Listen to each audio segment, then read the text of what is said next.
Hare Krishna devotees, welcome to day 91 of our Bhakti Vaibhava seminar on Srimad Bhagavatam 4th Canto.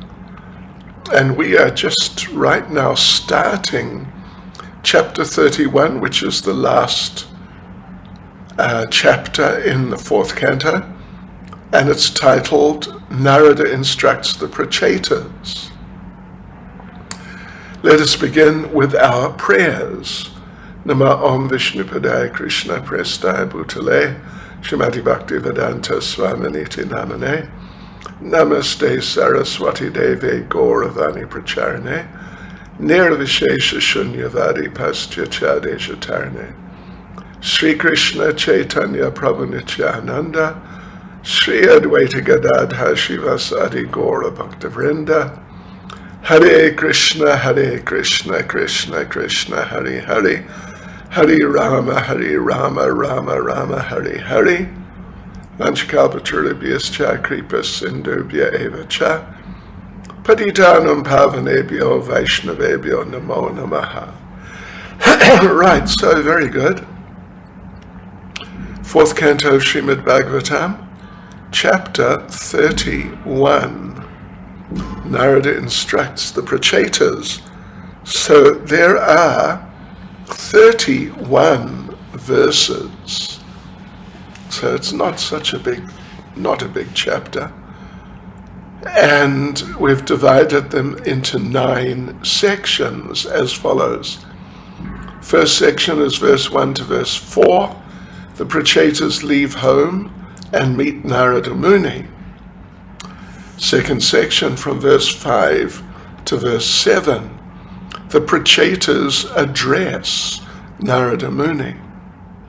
Third section, verse 8 to verse 22, Narada Muni replies to the Prachetas. Section 4, just verse 23, that's all. One verse, Narada Muni departs for Brahmaloka. Then the 5th section is verse 24. Just verse 24 on its own, which we've titled, The Prachetas Achieve the Highest Destination. Section 6, it's also just one verse, verse 25. The discussion about the descendants of Swayambhuva's first son concludes. 7th section, verse 26 and verse 27. Discussion about Swayambhuva's second son begins. 8th section, verse 28 and verse 28 to verse 30. Vidura starts for Hastinapur. And finally, the last section, 9, verse 31, blessings for those who hear of the great devotee kings. Right. So let's get into it. The first section, verse 1 to verse 4. The Prachetas leave home and meet Narada Muni. Let's read the verses. Verse 1. The great sage Maitreya continued. After that, the Prachetas lived at home for thousands of years and developed perfect knowledge in spiritual consciousness. At last, they remembered the blessings of the Supreme Personality of Godhead and left home, putting their wife in charge of a perfect son. Verse 2. The Prachetas went to the seashore in the west, where the great liberated sage Jajali was residing. After perfecting the spiritual knowledge by which one becomes equal towards all living entities, the Prachetas became perfect in Krishna consciousness. Verse 3. After practicing the yoga asana for mystic yoga, the Prachetas managed to control their life air, mind, words, and external vision. Thus, by the pranayama process, they were completely relieved of material attachment. By remaining perpendicular, they could concentrate their minds on the uppermost Brahman. While they were practicing this pranayama, the great sage Narada, who was worshipped both by demons and by demigods, came to see them. And verse 4, as soon as the Prachetas saw the great sage Narada had appeared, they immediately got up, even from their asanas. As required, they immediately offered obeisances and worshipped him. And when they saw that Narada Muni was properly seated, they began to ask him questions. Okay, so here we go, devotees. Verse 1, with purport. The great sage Maitreya continued, after that the Prachetas lived at home for thousands of years and developed perfect knowledge and spiritual consciousness. At last they remembered the blessings of the Supreme Personality of Godhead and left home, putting their wife in charge of a perfect son. So, let's look at the purport. So after they had finished their penances, they had been blessed by the Lord, that after finishing family life, they'd go back to Godhead. So they stayed in family life for thousands of years of the demigods.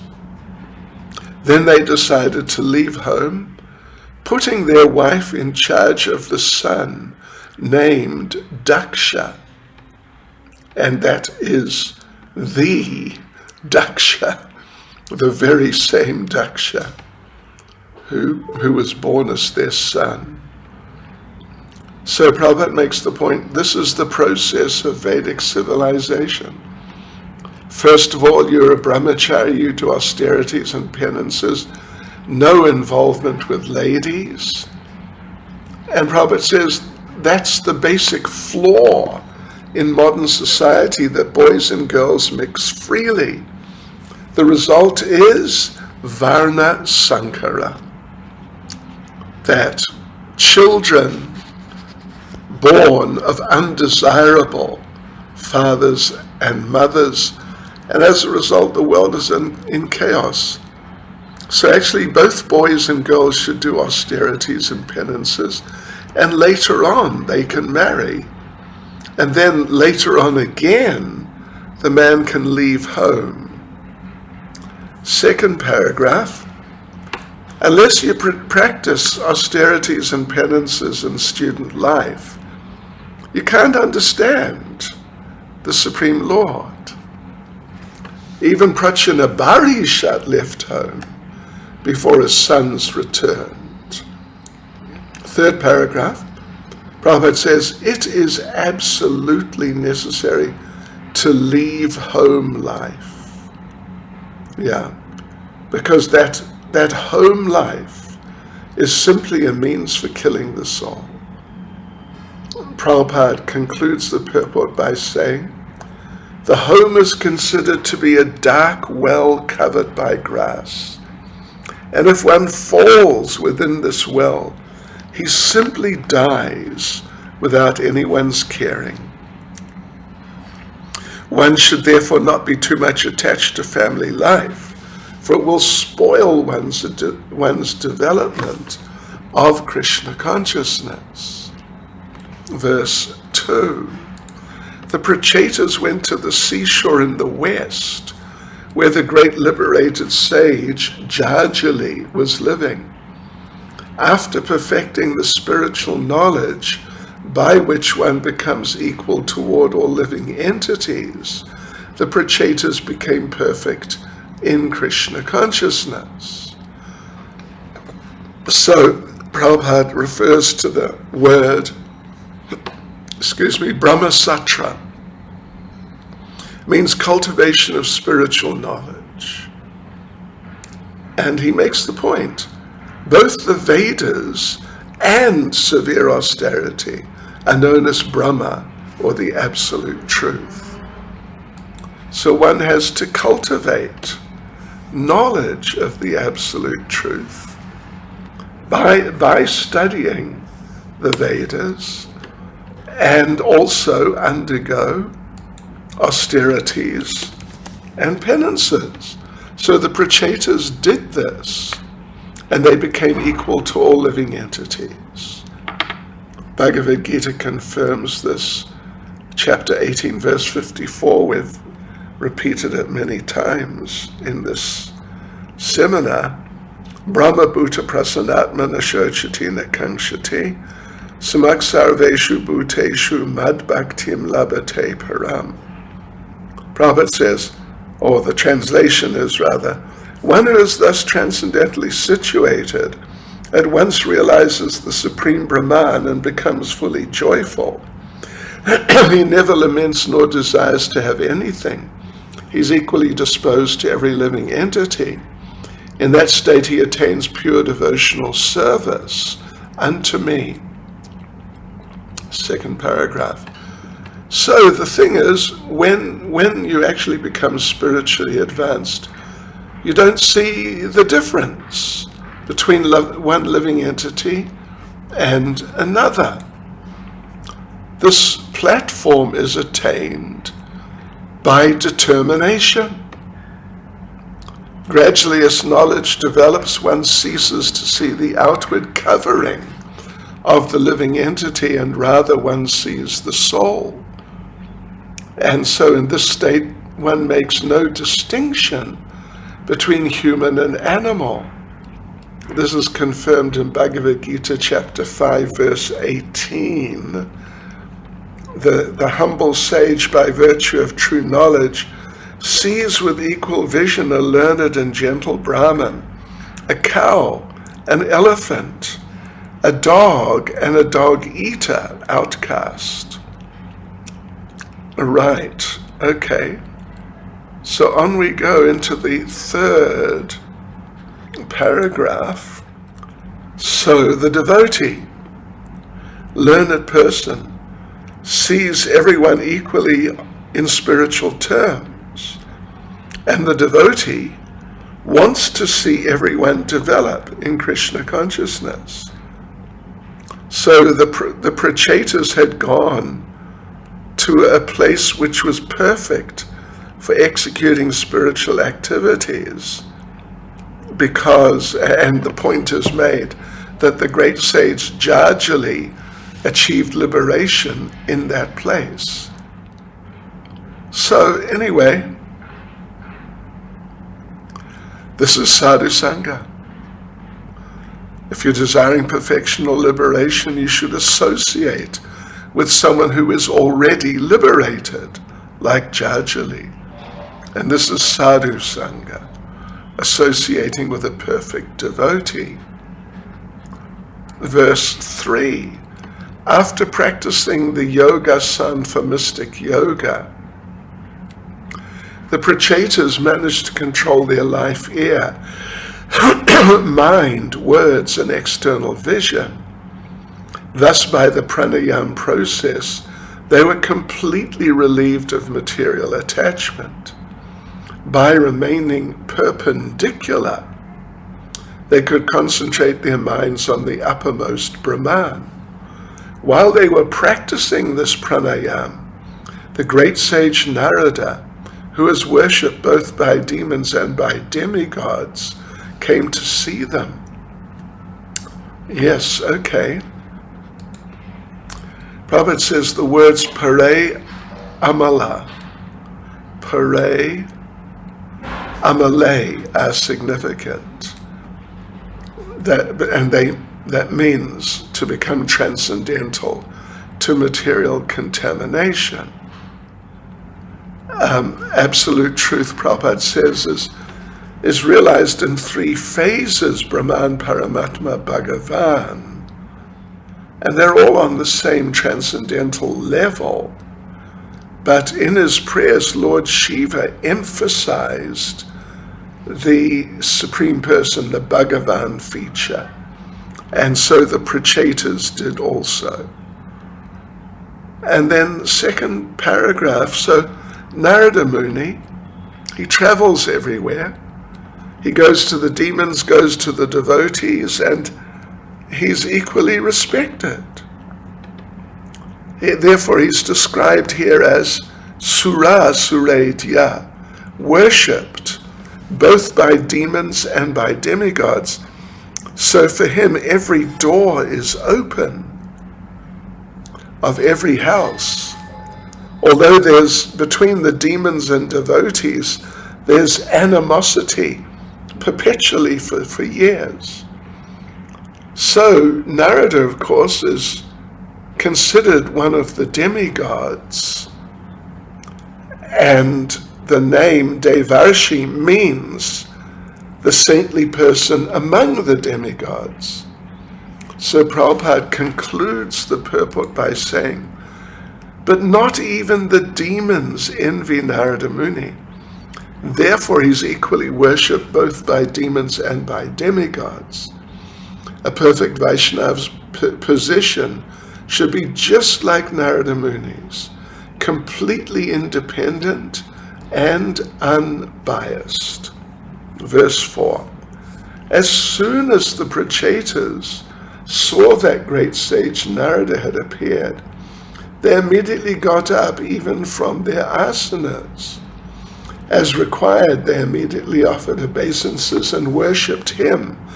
And when they saw that Narada Muni was properly seated, they began to ask him questions. So there's just a very short 1-sentence purport here. Prabhupada says, it is significant that all the Prachetas were engaged in practicing yoga to concentrate their minds on the Supreme Personality of Godhead. Okay, so we go on to the next section, section 2, from verse 5 to verse 7, which we've titled The Prachetas Address Narada Muni. Right, okay. So let's read through the verses first of all. All the Prachetas began to address the great sage Narada. O great sage, O Brahman, we hope you met with no disturbances while coming here. It is due to our great good fortune that we're now able to see you. By the traveling of the sun, people are relieved from the fear of the darkness of night, a fear brought about by thieves and rogues. Similarly, your traveling is like the sun's, for you drive away all kinds of fear. Okay, that's verse 5, on to verse 6. O Master, may we inform you that because of our being overly attached to family affairs, we almost forgot the instructions we received from Lord Shiva and Lord Vishnu. Verse 7. Dear Master, kindly enlighten us in transcendental knowledge, which may act as a torchlight by which we may cross the dark nescience of material existence. So verse 5, all the Prachetas began to address the great sage Narada. O great sage, O Brahmana, we hope you met with no disturbances while coming here. It is due to our great fortune that we're now able to see you. By the traveling of the sun, people are relieved from the fear of the darkness of night, a fear brought about by thieves and rogues. Similarly, your traveling is like the sun's, for you drive away all kinds of fear. So, okay, let me read the purport or make some points from there. So at night, people are afraid of rogues and thieves, especially in the cities. But when the sun rises, they feel relieved. And actually, of course, the point is that the material world is just dark by nature. If it wasn't for the sun outside right now, we'd be in total darkness. So everyone is afraid of danger all the time, but when you see a devotee like Narada Muni, all of your fear is relieved. As the sun disperses darkness, appearance of a great sage like Narada Muni disperses darkness. Verse 6. O Master, may we inform you that because of our being overly attached to family affairs, we almost forgot the instructions we received from Lord Shiva and Lord Vishnu. So there's a purport here. Prabhupada makes the point that remaining in family life is a concession for sense enjoyment. Sense enjoyment is not required, but still one has to accept some in order to live. Actually, one has to become a Goswami and control one's senses and then use them in devotional service and not sense gratification. So Rupa Goswami says, Anasaktasya Vishayan Yatarham Upayunjata. We shouldn't be attached to sense objects, but we should accept sense enjoyment as much as required, not more. Prabhupada concludes the purport by saying, if one wishes to enjoy the senses more than required, he becomes attached to family life, which means bondage. All the Prachetas admitted their fault in remaining in household life. Right, okay, so here we go, devotees, on to verse 7. Dear Master, kindly enlighten us in transcendental knowledge, which may act as a torchlight by which we may cross the dark nescience of material existence. So the Prachetas are asking Narada to enlighten them transcendentally. Usually people, if they somehow meet a saintly person, they want material benedictions, but the Prachetas didn't. They had had enough of enjoyment. Yeah. So actually everyone should approach saintly persons for that. Don't bother a saintly person with material desires. Prabhupada concludes the purport by saying, generally householders receive saintly persons to get their blessings, but their real aim is to become happy in the material world. Asking such material benedictions is not recommended in the Shastras. So on we go, devotees, to the third section. From verse 8 to verse 22, Narada Muni replies to the Prachetas. Right, so through the verses. Verse 8, the great sage Maitreya continued, My dear Vidura, being thus petitioned by the Prachetas, the supreme devotee Narada, who's always absorbed in thoughts of the Supreme Personality of Godhead, began to reply. Verse 9, the great sage Narada said, when a living entity is born to engage in the devotional service of the Supreme Personality of Godhead, who is the Supreme Controller, his birth, all his fruitive activities, his lifespan, his mind, and his words are all factually perfect. All right, verse 10. A civilized human being has three kinds of births. The first birth is by a pure father and mother, and this birth is called birth by semen. The next birth takes place when one is initiated by the spiritual master and this birth is called Savitra. The third birth, called Yagyaka, takes place when one is given the opportunity to worship Lord Vishnu, despite the opportunities of attaining such births. Even if one gets the lifespan of a demigod, if one does not actually engage in the service of the Lord, everything is useless. Similarly, one's activities may be mundane or spiritual, but they're useless if they're not meant for satisfying the Lord. Verse 11. Without devotional service, what is the meaning of severe austerities, the process of hearing, the power of speech, the power of mental speculation, elevated intelligence, strength, and the power of the senses? Yes, wow, powerful. Verse 12.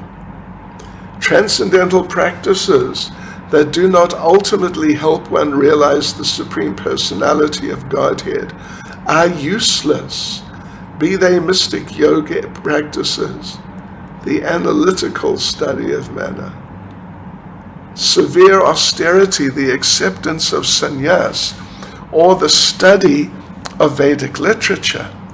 All these may be very important aspects of spiritual advancement, but unless one understands the Supreme Personality of Godhead, Hari, all these processes are useless. Verse 13. Factually, the Supreme Personality of Godhead is the original source of all self-realization. Consequently, the goal of all auspicious activities, karma, jnana, yoga, and bhakti, is the Supreme Personality of Godhead. Verse 14. As pouring water on the root of a tree energizes the trunk, branches, twigs, and everything else, and as supplying food to the stomach enlivens the senses and limbs of the body, simply worshipping the Supreme Personality of Godhead through devotional service automatically satisfies the demigods who are parts of that Supreme Personality. 15. During the rainy season, water is generated from the sun, and in due course of time, during the summer season, the very same water is again absorbed by the sun. Similarly, all living entities moving and inert are generated from the earth, and again, after some time, they all return to the earth as dust. Similarly, everything emanates from the Supreme Personality of Godhead, and in due course of time, everything enters into Him again. 16. Just as the sunshine is non-different from the sun, the cosmic manifestation is also non-different from the Supreme Personality of Godhead. The Supreme Person is therefore all-pervasive within this material creation. When the senses are active, they appear to be part and parcel of the body, but when the body is asleep, their activities are unmanifest. Similarly, the whole cosmic creation appears different and yet non-different from the Supreme Person. 17. My dear kings, sometimes in the sky there are clouds, sometimes there's darkness, and sometimes there's illumination. The appearance of all these takes place consecutively. Similarly, in the Supreme Absolute, the modes of passion, darkness, and goodness appear as consecutive energies. Sometimes they appear and sometimes they disappear. So on we go, devotees, to verse 18. Because the Supreme Lord is the cause of all causes, he is the super soul of all individual living entities, and he exists as both the remote and immediate cause. Since he's aloof from the material emanations, he's free from their interactions and is Lord of material nature. You should therefore engage in his devotional service, thinking yourself qualitatively one with him. Verse 19. By showing mercy to all living entities, being satisfied somehow or other, and controlling the senses from sense enjoyment, one can very quickly satisfy the Supreme Personality of Godhead, Janardhan. So on we go, devotees, verse 20. Being completely cleansed of all material desires, the devotees are freed from all mental contamination.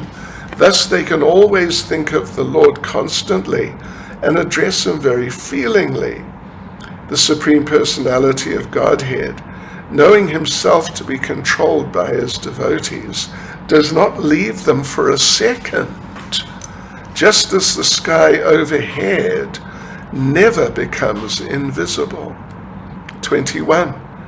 The Supreme Personality of Godhead becomes very dear to those devotees who have no material possessions, but are fully happy in possessing the devotional service of the Lord. Indeed, the Lord relishes the devotional activities of such devotees.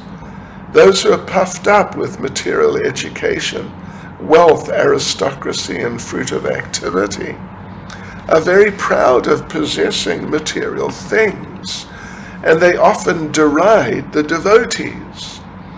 Even if such people offer the Lord worship, the Lord never accepts them. Verse 22. Although the Supreme Personality of Godhead is self-sufficient, he becomes dependent on his devotees. He does not care for the goddess of fortune, nor for the kings and demigods who are after the favors of the goddess of fortune. Where is that person who is actually grateful and will not worship the personality of Godhead? So on to section 3, verse 8 to verse 22. We already read the verses, now we'll do them again with the purports. Verse 8. The great sage Maitreya continued, My dear Vidura, being thus petitioned by the Prachetas, the supreme devotee Narada, who's always absorbed in thoughts of the Supreme Personality of Godhead, began to reply. Anyway, the thing is, Narada here is addressed as Bhagavan Narada. It indicates he's always absorbed in thought of the Lord. He has no other business than thinking of Krishna, talking about Krishna, preaching about him. So therefore sometimes he's called Bhagavan. Bhagavan, of course, classically means one who possesses all opulences. And the point here, this is a very good point, that when someone possesses Bhagavan, he's sometimes called Bhagavan. So Narada Muni possesses Bhagavan, the Lord. The Lord is the devotee of Narada Muni. So therefore, the Lord, Bhagavan, that term, Bhagavan, is sometimes used for addressing or referring to the great devotee. So Vishwanath Chakravarti Thakur sings, Sakshad Hari Tvena Samasta Shastra. Yeah, that in all the scriptures the spiritual master is accepted directly as the Lord. But it doesn't mean he's actually become the Lord. But it's accepted. He's accepted like that because he possesses the Lord in his heart constantly. So Prabhupada goes on that the word avishtatma, means that when one is absorbed in thought of Krishna, he's also called Bhagavan. So Bhagavan possesses all opulence, and if you possess him, don't you also possess all opulence? So therefore, in that sense, a great devotee like Narada can be called Bhagavan. Prabhupada concludes the purport by saying, however, we cannot tolerate when a rascal or impostor is called Bhagavan. One must possess either all opulences or the Supreme Personality of Godhead, Bhagavan, who possesses all opulences. Verse 9. The great sage Narada said, when a living entity is born to engage in the devotional service of the Supreme Personality of Godhead, who is the Supreme Controller, his birth, all his fruitive activities, his lifespan, his mind and his words are all factually perfect. Okay, so let's look at the purport. Prabhupada refers to the word nrinam as being very important. It means human birth. So there are many other births besides human birth, but Narada Muni is especially here speaking of human birth. So there are different types of people, of course, but those who are advanced in Krishna consciousness are called Aryans. And among Aryans, one who engages in the devotional service of the Lord is the most successful in life. But actually, amongst the human species, human society, everyone should engage in the Lord's devotional service. Yeah, whether they're poor, rich, black, white, whatever, male, female. Of course, now everyone's into economic development. Previously, they were interested more in religious principles.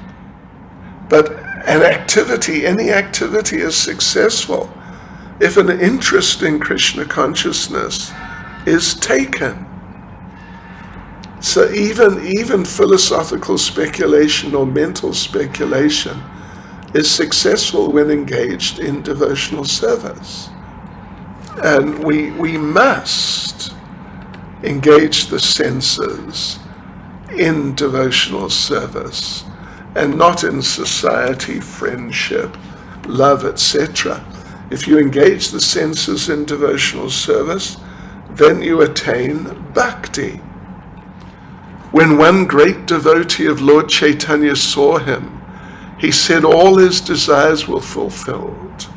He said, today everything is auspicious. Today my birthplace and neighborhood are completely glorified. Today my senses from my eyes down to my toes are fortunate. Today my life is successful because I've been able to see the lotus feet that are worshipped by the goddess of fortune. On we go to verse 10. A civilized human being has three kinds of births. The first birth is by a pure father and mother, and this birth is called birth by semen. The next birth takes place when one is initiated by the spiritual master, and this birth is called Savitra. The third birth, called Yagyaka, takes place when one is given the opportunity to worship Lord Vishnu. Despite the opportunities for attaining such births, even if one gets the lifespan of a demigod, if one does not actually engage in the service of the Lord, everything is useless. Similarly, one's activities may be mundane or spiritual, but they're useless if they're not meant for satisfying the Lord.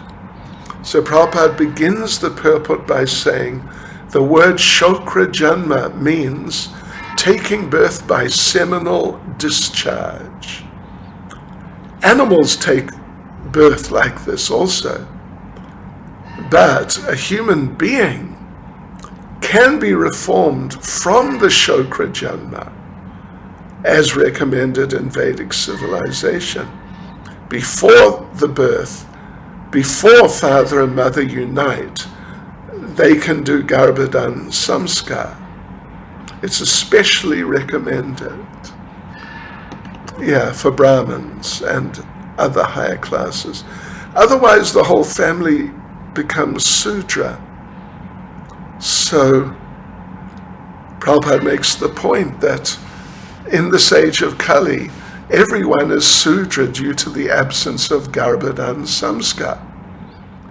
So if someone's inclined towards Krishna consciousness, they should be given the chance to come to devotional service.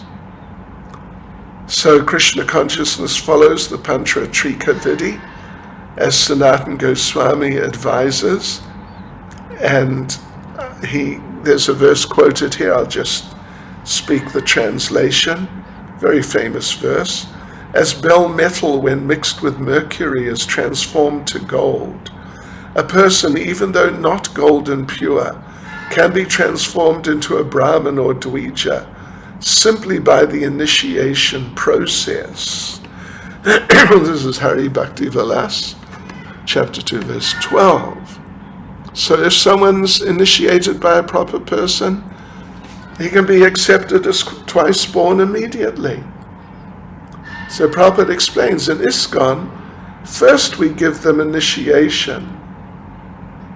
Then after some time of chanting and following rules and regulations, they become qualified for the Brahminical initiation. And this is called Yajnik Janma. So in our Krishna consciousness movement, then Prabhupada says, unless someone's twice initiated, first by chanting Hare Krishna, second by the Gayatri mantra, he's not allowed to enter the kitchen or deity room. But when one is elevated to the Brahminical level, where he can worship the deity, then his previous birth doesn't matter. Prabhupada quotes a verse which explains that even if someone's born in the family of a Chandala, if they engage in devotional service to the Lord, that person becomes the best of Brahmins. But even a Brahmin by birth who is devoid of devotional service is on the level of the lowest dog eater. But if a person's advanced in devotional service, it doesn't matter what sort of family he was born in, even in a Chandala family, he becomes purified. So we go on, and Prabhupada discusses this point further. Even if someone is a Brahmin or born as a Brahmin and is qualified with all the Brahminical qualifications, he's considered degraded if he is averse to worshipping the Supreme Lord. But if a person is attached to the service of the Lord, he becomes glorified even if he's born in a Chandala family. In fact, such a Chandala can deliver not only himself, but all his family predecessors. So without devotional service, even a proud Brahmin cannot deliver himself, what to speak of his family. And interesting point, there are many cases in Shastra where a Brahmin becomes a Kshatriya, Vaishya, Sudra, Malecha, or non-Brahmin. And there are many instances of one's being born a Kshatriya or Vaishya, or even lower, and in the 18th year, attaining elevation to the Brahminical platform by the process of initiation. So therefore, Narada Muni says, famous verse from Srimad Bhagavatam, 7:11:35. Yasyayal lakshanam proktam pumso varna bivyanjakam yad anyatrapi drishyeta tattenaiva vinerdishet, which Prabhupada paraphrases.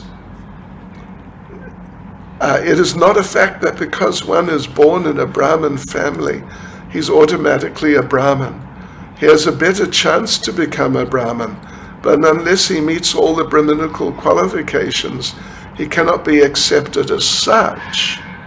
On the other hand, if the Brahminical qualifications are found in the person of a Sudra, means born as a Sudra, he should immediately be accepted as a Brahmin. Second paragraph. So, regarding the duration of life of demigods, it is said about Lord Brahma, Sahasra Yuga Paryantam, that his one day is 1,000 times greater than the 4 yugas, totaling 4,320,000 years. So his one night is the same, and he lives for 100 years of such days and nights. But even if someone has such a long lifespan, if the person's not a devotee, it's useless. Prabhupada concludes the purport by saying, a living entity is the eternal servitor of the Supreme Lord. And unless he comes to the platform of devotional service, his lifespan, good birth, glorious activities, and everything else are null and void. Verse 11, without devotional service, what is the meaning of severe austerities, the process of hearing, the power of speech, the power of mental speculation, elevated intelligence, strength, and the power of the senses?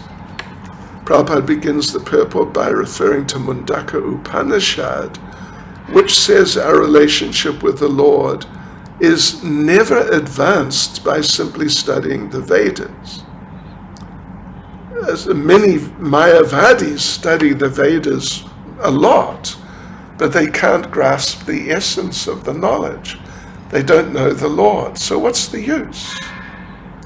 Because in Bhagavad Gita 15:15, as we know very well, the Lord says, Vedaischa sarveraham eva vedya, by all the Vedas I am to be known. So there are many religious systems which stress austerities and penances, but in the end, nobody understands Krishna. So there's no point in those austerities and penances. But on the other hand, if one has approached the Lord, one doesn't need austerities and penances, because the Lord is understood through devotional service. In the 9th chapter of Bhagavad Gita, devotional service is explained as Raja Guyam, king of confidential knowledge. So there are many professional reciters who are good at reciting, but they're not devotees.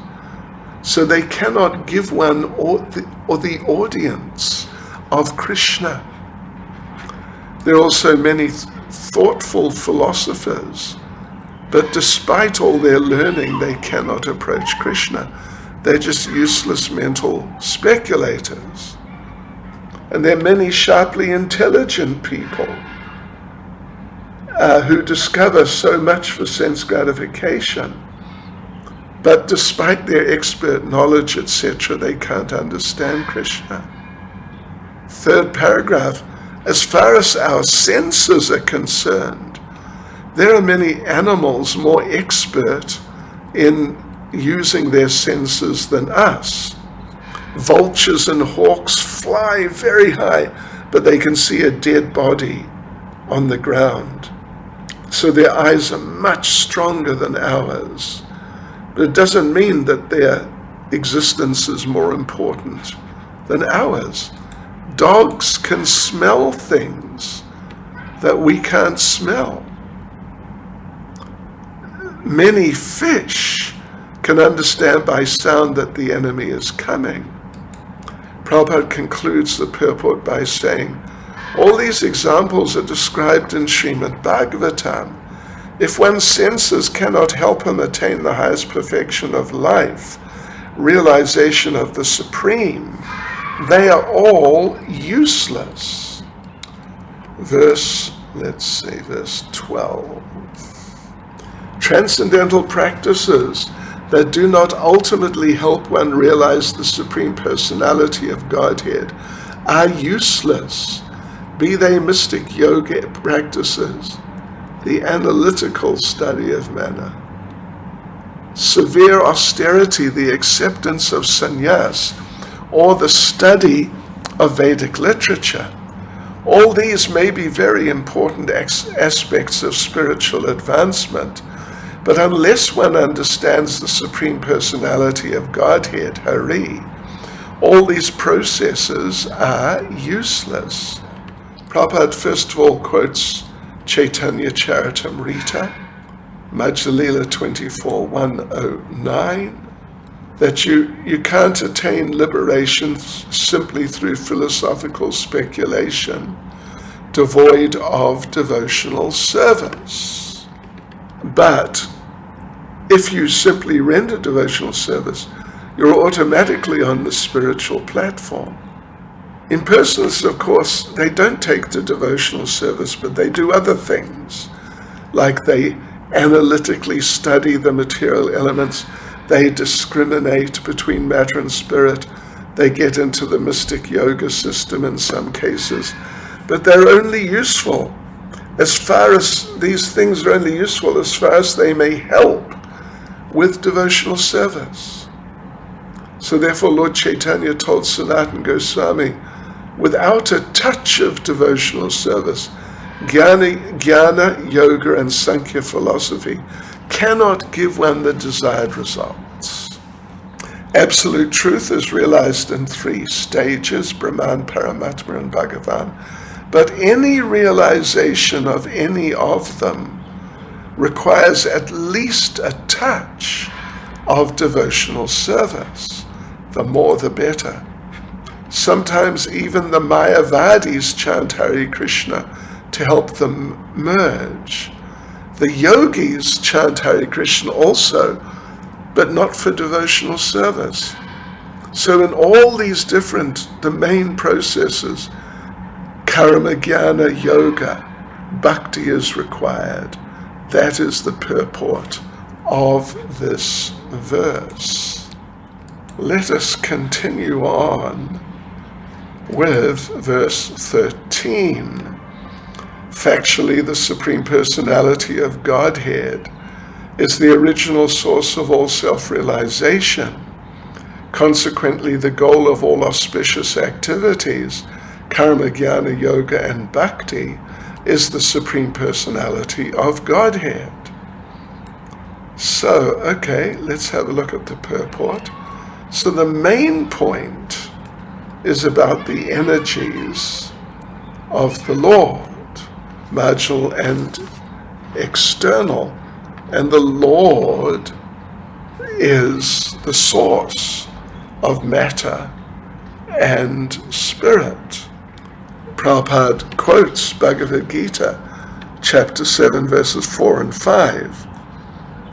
Earth, water, fire, air, ether, mind, intelligence, false ego. Altogether, these 8 comprise my separated material energies. But besides this inferior energy, O mighty armed Arjuna, there's a superior energy of mine, which consists of all living entities, who are struggling with material nature and is sustaining the universe. Let's move on to the second paragraph. So, this cosmic manifestation is just a combination of matter and spirit, that's all. Yeah. Spiritual part is the living entities, who are described as prakriti, or energy. they're never described as the Purusha or the Supreme Person. So the living entity is the marginal potency of the Lord. Although there's no difference between energy and energetic, but our duty is to understand our identity. And then Krishna will give us all facility to come to devotional service. That's the perfection of life. There's a Katha Upanishad verse quoted here. Yam evaisha vrunate tena labhyas, which means one who is fully surrendered and engaged in the devotional service of the Supreme Lord can understand the Supreme Lord as he is. And Prabhupada says that this is confirmed in Bhagavad Gita 10:10, Tesham sadhati yuktanam. To those who are constantly devoted and worship me with love, I give the understanding by which they can come to me. So Prabhupada concludes the purport by saying, the conclusion is that one must come to the platform of Bhakti Yoga, even though one may begin with Karma Yoga, Jnana Yoga, or Ashtanga Yoga. Unless one comes to the platform of Bhakti Yoga, self-realization or realization of the absolute truth cannot be achieved. Verse 14.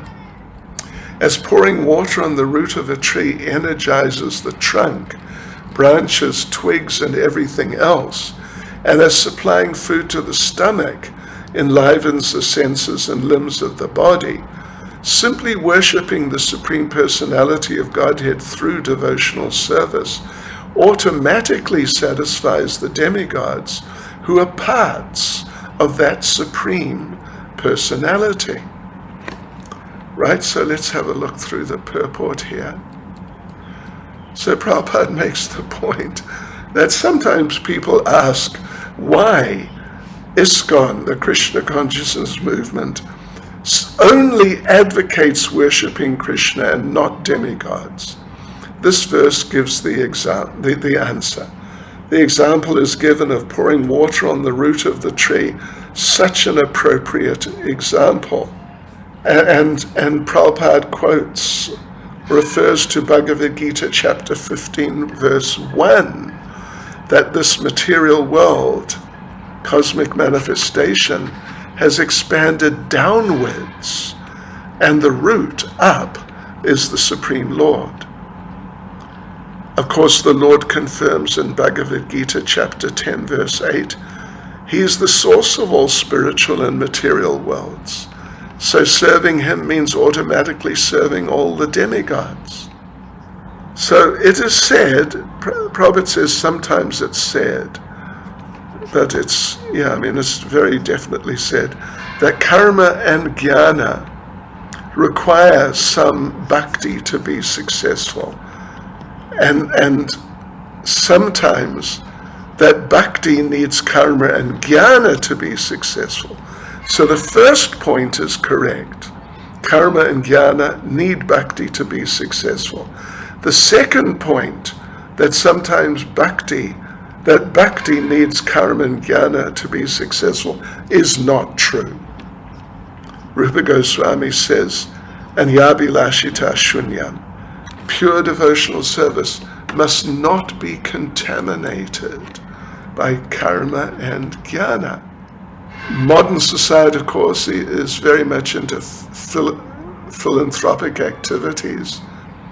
But people don't know these activities will never be successful without Krishna in the center.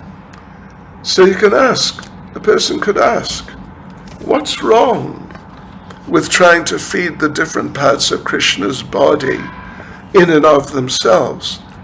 But the point is, if you put food in the stomach, all the body parts are nourished in one go.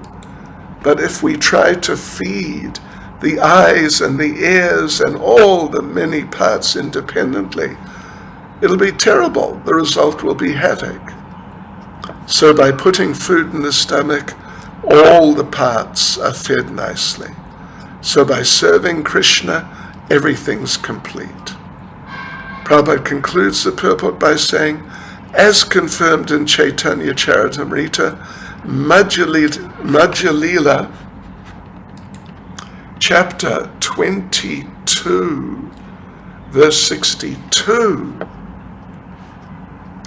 Krishna Bhakti Kaile Sarvakama Krito Hoy. Yeah, so it means if one is engaged in the devotional service of the Lord, the Supreme Personality of Godhead, everything is automatically accomplished. So there you go, devotees. That's enough for today. And we will continue on tomorrow. Hare Krishna. Srila Prabhupada ki jai.